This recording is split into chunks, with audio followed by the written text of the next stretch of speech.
রনি, ক্ষতিগ্রস্ত মানুষজন কতটা ঘুরে দাঁড়াতে পারছে, কি সাথে জানাবেন ত্রাণ সব জায়গায় পৌঁছাচ্ছে কিনা? আহ, আহ, জোবাইর, আমি এখন আছি আসলে চন্দনাইশে।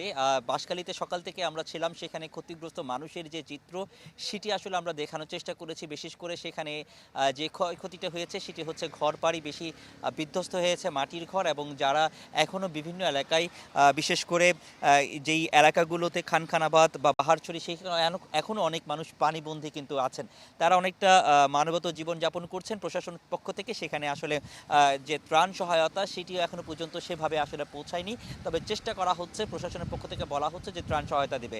আর আমি যদি চন্দনাইশের একটু পরিস্থিতি দেখাই, এই যে এলাকাটি দেখছেন সেখানেও কিন্তু হাসিমপুর, আমরা চন্দনাইশের পূর্ব দিকের যে অংশটি, অর্থাৎ এখানে হাসিমপুরের এখানে আপনি দেখতে পাচ্ছেন কিছু ফসলি জমি আছে, এখানে কিছু বরবটি চাষ করা হয়েছিল, ক্ষেত খামার ছিল, সেগুলো আসলে নষ্ট হয়েছে। এখানে যে ফসলের জমি ধান আছে সেটা কিন্তু আসলে নষ্ট হয়েছে।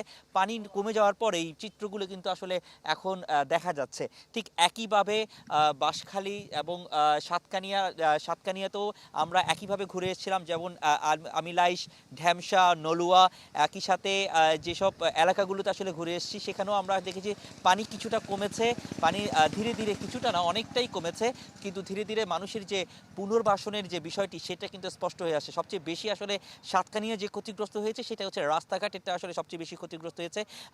আপনার বাড়িও যেহেতু সাতকানিয়া, আপনি সেটাও অবশ্যই জানবেন যে এখানকার কি অবস্থাটা হয়েছে, চিত্রটি আপনি হয়তো সেটি জানতে পারবেন। যে কিন্তু আমরা দেখেছি অনেকগুলো জায়গায় রাস্তাঘাটের কার্পেটিং উঠে গেছে এবং সেখানে চলাচলের অনুপযোগী হয়ে পড়েছে।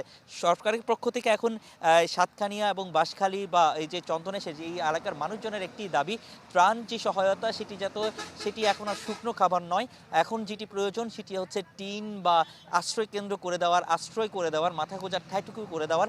আর দ্বিতীয়ত যেটি বিষয়টি সেটা হচ্ছে সড়ক, রাস্তাঘাট। সেই রাস্তাঘাটটি যদি ঠিকঠাক করে দেওয়া যায় তাহলে মানুষের যে স্বাভাবিক চলাচল সেটি কিন্তু আসলে সুস্থ বা স্বাভাবিক জীবনে ফিরে আসার জন্য সহায়ক হবে। তো প্রশাসনের পক্ষ থেকে সেই বিষয়টিতে নজর দেওয়া হচ্ছে বলে আমাদেরকে জানিয়েছেন। তো এই ছিল এখানকার সবশেষ অবস্থা। মঞ্জুর। রনি, ধন্যবাদ আপনাকে। দর্শক, বন্যা পরিস্থিতির খবর জানাতে চট্টগ্রামের বাঁশখালী থেকে যুক্ত হয়েছিলেন সহকর্মী রনি দত্ত।